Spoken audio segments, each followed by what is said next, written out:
Welcome. My name is Richard Fisher. I'm the publisher of Inside Unmanned Systems, Inside GNSS, and Inside Autonomous Vehicles. We are Autonomous Media. We are live broadcasting to you from downtown Denver in Colorado at the Xponential 2023. And as is the case with most Xponentials, we are kicking off our live stream series with a subject matter expert that I've known for some time, Franck Boynton. Franck Boynton is the Vice President and Chief Technology Officer of NavTechGPS, based in the DC area, and he's here to preview a very important discussion he's going to be delivering to this venue in just within the hour. So Franck, welcome so much. Thanks for joining us today. Thank you, Richard. I'm glad we kind of made this a tradition to kick this whole live broadcast off with NavTechGPS. Always enjoyable, always fun. So always like talking to you. Yeah. Always get the good questions. Yeah, the good questions, yes. And the better answers, actually. So, you know, one of the kind of hardcore big concerns in the world of PNT and autonomous operations, whether it's in the air or on the ground or at sea, is jamming, and it is the integrity of GNSS signals, and both malicious, intentional and unintentional jamming. I know that because I read about it in Inside GNSS cover feature we did on jamming. We then did a issue on urban air mobility. Obviously, when you're flying beyond visual line of sight, big cover feature in Inside Unmanned Systems, and as a result of that, being jammed is really inconvenient when you can't see your drone. It really is, and it leads to more than inconvenience. Absolutely. So, so you are, again, you were asked to speak here for the second year. I mean, I think this is your fifth or sixth time. Oh, here. At least, yes. At least, yeah. At least. So let's give us a couple of points about your discussion, your talk on jamming and how to identify it, how to prevent it, and what people need to understand about the potentially nefarious and very serious consequences of jamming. Sure. So the title of the talk, I'm going to cheat a little bit here because it changes every year. It's Real World GNSS Protection from Start to Finish. And that's going to be at the Solutions Theater right behind us at booth 5020. Franck, what time does that talk begin? That starts at 11:30. 11:30. 11:30 today. Okay, yes, so, exactly. So at 11:30, be at 5020. Be there. And yeah, give us a couple of highlights. Give Sure. us a bit of a preview. So some of the keys in that title are protection from start to finish, where in the past we've had some protection from jamming signals, and now we have a little bit more this year. So now we have some antennas that are very good for this.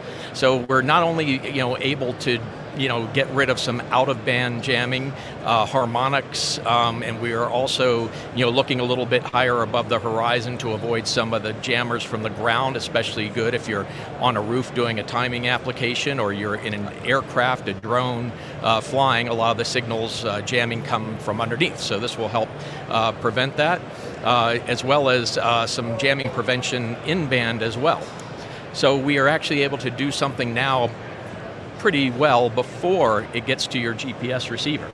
And we even have a piece in the middle of there as well that will deal with some jamming effects, and then you can bring it into your GPS receiver, hopefully unscathed. So that is the key part of that, that we kind of have a start to finish, real world, real time solution to help mitigate jamming.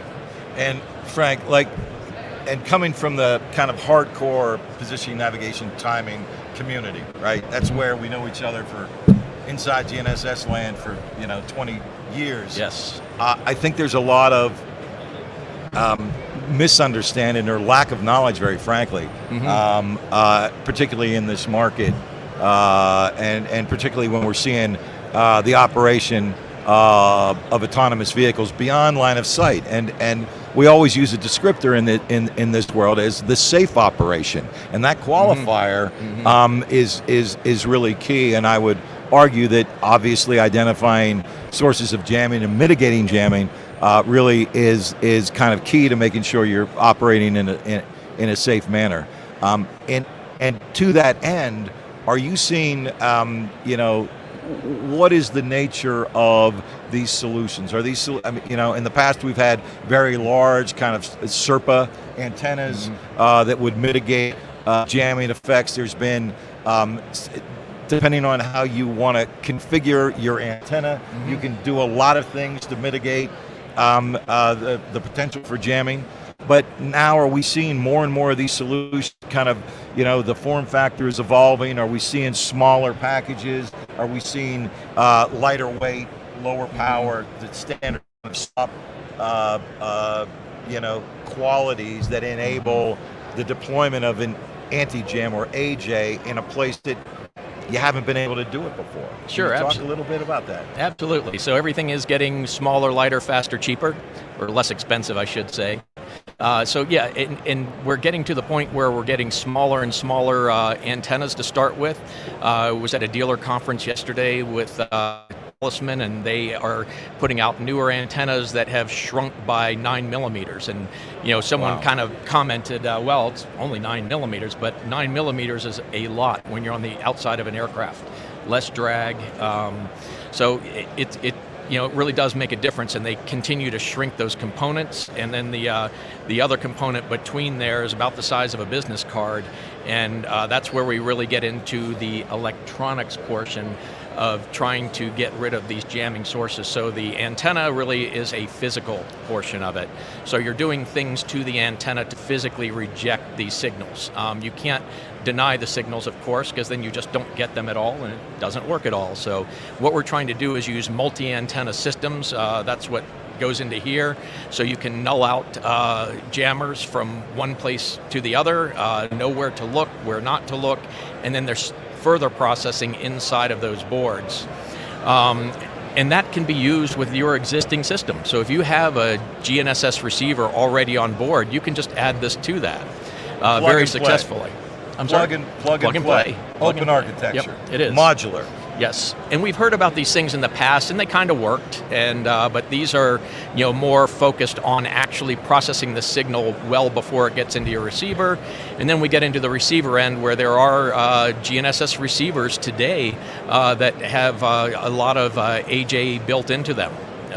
So that's adjustable manually, or you can set them into automatic mode. So kind of putting all of these together, really makes your system more robust and less susceptible to jamming and interference. Yeah, I'd encourage people out there to read Inside GNSS and Inside Unmanned Systems, and pay particular attention to some of those advertisers in there who actually are delivering some pretty amazing AJ capabilities kind of on board.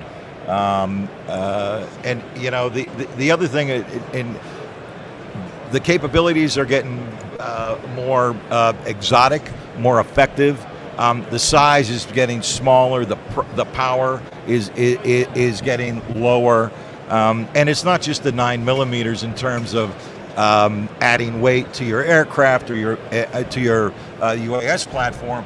It's also the aerodynamic, not just the aerodynamic impact, but it's also the location at which you can place the antenna. That is a big problem on adding antennas to aircraft frequently. So the smaller it is, the more options engineers have to kind of mitigate that really profound risk. And you have a nice example right behind us with your photograph, and you can see there's not a lot of place to put antennas and things, so exactly, smaller the better. We'll fight for every millimeter we can get. There it is. So again, Frank, your talk, the title of which is? Again, that is Real World GNSS Protection from Start to Finish. Protection. It's all about protection, protecting PNT. Go see Frank at 11:30. Frank, it's always a pleasure. Appreciate your time today. Thanks for having me on. Thanks for doing what you guys do and keeping us up to date. Thanks, Frank. All right.